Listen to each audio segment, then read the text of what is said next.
কি বলবো বলেন? যুব সমাজ আস্তে আস্তে ধ্বংসের পথে চলে যাচ্ছে, ঠিক কিনা? আমি আসার পরে আমাকে ভাইরা এই বিষয়টা অবগত করছে। এই দিনাজপুর, সৈয়দপুর, এই সমস্ত আশেপাশের অঞ্চলে নাকি লটারি চলতেছে। কোন মুরব্বী বলে 70,000 টাকা দামের গরুটা বিক্রি করে লটারি ধরছে। সত্যি কথা? লটারি যে আপনি ধরছেন, এই লটারি ধরা কি আরো যেরকম ওই যে 20টা টাকা দিয়ে আপনি লটারি ধরছেন, এই 20টা টাকা আপনার ভাও গেছে। এই 20টা টাকা দিয়ে যদি পোলার রুটি কিনা খাইতেন তাও ভালো হইতো, ঠিক কিনা? আপনারা লটারি ধরবেন? জোরে বলেন, লটারি ধরবেন? আজকে থেকে যারা লটারি ধরছেন বা যারা লটারির টিকিট কিনছেন, যেইখানে লটারি চলে সেইখানে লটারি আলাদা দরকার পড়লে মাইরা হইলো সেই টাকা নিয়ে আসবেন কালকে যে। বুঝে আসছে? ভাগ্য পরিবর্তনের মালিক কে? আর আপনি মনে করতেছেন এই লটারি আলা আপনার ভাগ্য পরিবর্তন করে দিব, এটা শিরক। আপনি যদি এই চিন্তা করে থাকেন যে আমি লটারি ধরলে আমার ভাগ্য পরিবর্তন হয়ে যাব, তাকদীরের মালিক আল্লাহ, ভাগ্য পরিবর্তনের মালিক আল্লাহ। আল্লাহ যদি আপনার ভাগ্য লাগে আপনি এমনি আল্লাহ তাআলা আপনাকে দিবে, ঠিক কিনা? ওই লটারি ধরে তো আপনি আল্লাহর সাথে শিরক করলেন, ঠিক কিনা? আপনি আশা রাখলেন এর লটারি ধরছি, লটারি আলা আমরা আমার ভাগ্যটা পরিবর্তন করে দিব, ঠিক কিনা? এই যে এতগুলা মানুষ ছিলেন, হুজুর 100 চাইছে, 200 চাইছে, 500 চাইছে, আপনারা দেন না। আর ওই লটারিতে নাকি আপনারা গরু বিক্রি করে টাকা দেন আর নিজের পকেটের টাকা জমানো টাকা আপনারা দিয়ে দেন। স্পষ্ট কথা বলে যাচ্ছি, এই দিনাজপুরের জমিনে বসে লটারি যে ধরবে আর লটারি যে ধরাবে দুজন হারাম কাজ করতেছে। মুসলমান মুমিন কোনোদিন হারাম কাজের সাথে সম্পৃক্ত থাকতে পারে না। কাজী ভাইরা আমার, আমি মাত্র আলোচনা শুরু করছি, কথাগুলো তো বলতে দিবেন, বিরক্ত করেন না। এমনি হয়েছে বৃষ্টি, মাঠের ভিতরে পানি, আপনারা বসে আছেন চেয়ারে। আমাদের শাহিনুর ভাই বড় মেহনত অক্লান্ত পরিশ্রম করে প্রোগ্রামটা করতেছে। আগামীকালকে আরো ভালো আলেম এবং ভালো বক্তা আসতেছে, তার নাম আল্লামা মুস্তাক ফয়জি সাহেব। তারপরের দিন আরো ভালো একজন আলেম, বড় মাপের একজন বক্তা আসতেছে, উনি আল্লামা ডক্টর সৈয়দ এনায়েতুল্লাহ আব্বাসী সাহেব দামাত বরকাতুহু মাদাজিল্লুহুল আলিয়া। হযরতের বয়ান শুনবেন, হযরতটা আসবেন। আমি ছোট মানুষ, আপনাদের সামনে আসছি।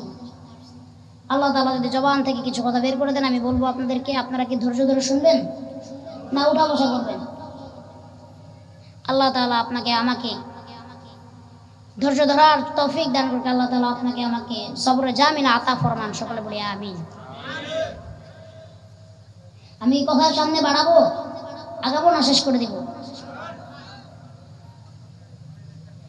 এবার বলেন আমরা কি বলতেছিলাম? আল্লাহ পাক রব্বুল আলামিন বলেন, ইম্মা ইয়াবলুগান্না ইনদাকাল কিবারা আহাদুহুমা আও কিলাহুমা ফালা তাকুল লাহুমা উফফিন ওয়ালা তানহারহুমা ওয়া কুল লাহুমা কাওলান কারীমা।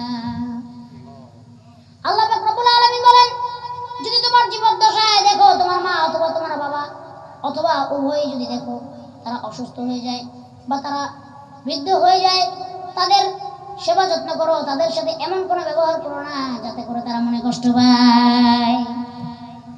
আজকালকে আপনাদের আমাদের সন্তান, আপনাদের আমাদের সমাজের সন্তানগুলো বাপ মারে মনে কষ্ট দিয়ে কথা কয় কি কয় না? কত মানুষ আমাদের কাছে এসে বলে, হুজুর আমার ছেলেটা কথা শোনে না, হুজুর আমার সন্তান পড়াশোনা করতে যায় না, হুজুর আমার সন্তান আমার কথা শোনে না। আব্বা আম্মা বলে, বাবা মোবাইলটা রাখো, এবার একটু পড়তে বসো। বাপরে কয়, মারে কয়, তোমরা কি বুঝো? কয় কি কয় না? বাপরে কয়, তুমি কি বুঝো? ছাতার মাথা। মারে কয়, তুমি বেশি কথা কইবা না। জারি দেয় কি দেয় না? আল্লাহ রাসূল সাল্লাল্লাহু আলাইহি ওয়াসাল্লাম হাদিস, আল্লাহ নবী হযরত মুহাম্মদুর রাসূলুল্লাহ সাল্লাল্লাহু আলাইহি ওয়াসাল্লাম ইরশাদ করেন, তুমি যদি আল্লাহকে খুশি করতে চাও তাহলে তুমি তোমার মা বাবাকে খুশি করো, আর তুমি যদি আল্লাহকে বেরাজ করতে চাও, তুমি যদি তোমার মা বাবাকে বেরাজ করো, আল্লাহ তোমার প্রতি বেরাজ হয়ে যাবে।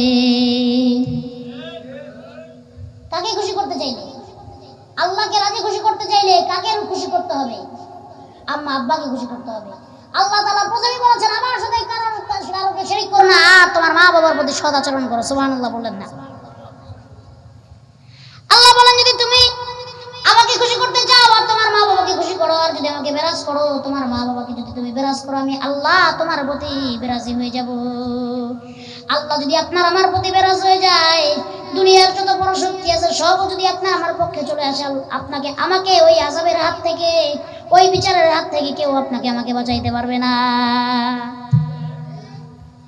মা যদি সন্তানকে একটা মন থেকে দোয়া দেয়,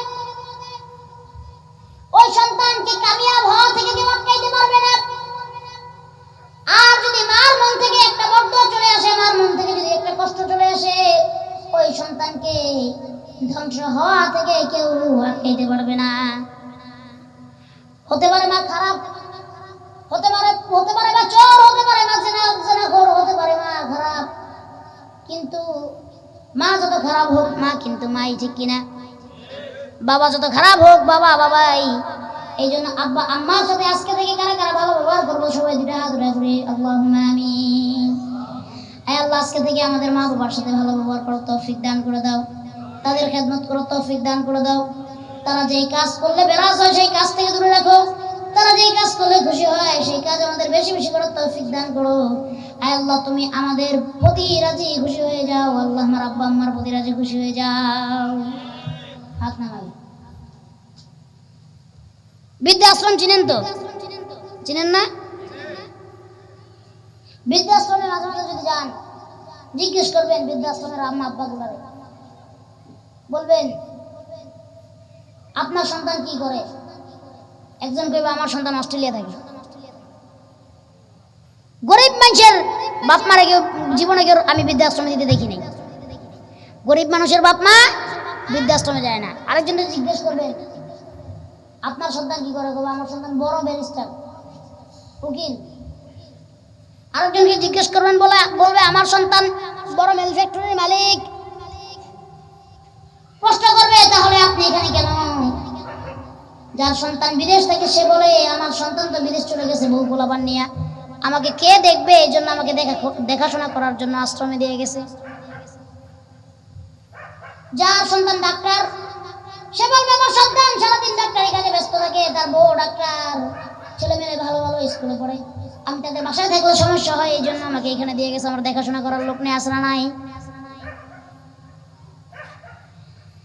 আল্লাহর কাছে দোয়া করি, আল্লাহ এমন সন্তান এমন কোন মানুষকে দিও না যে সন্তান তার বাবা মাকে বৃদ্ধাশ্রমে রেখে আসে।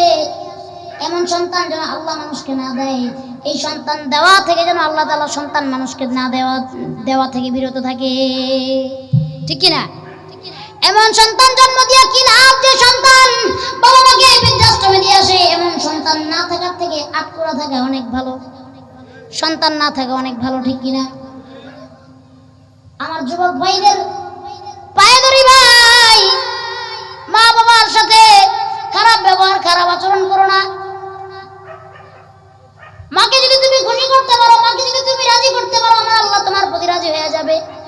আল্লাহ দুনিয়া কোন জায়গায় বেহেশতের কথা বলে নাই। আল্লাহ বলেছে বান্দা তোমার মার পায়ের নিচে আমি তোমার বেহেশত দান করেছি, তোমার মার খেদমত করো, তোমার মাকে খুশি করে যদি দুনিয়া থেকে যাইতে পারো, আমি আল্লাহ তোমার মায়ের উসিলায় তোমাকে জান্নাত দিয়ে দিব।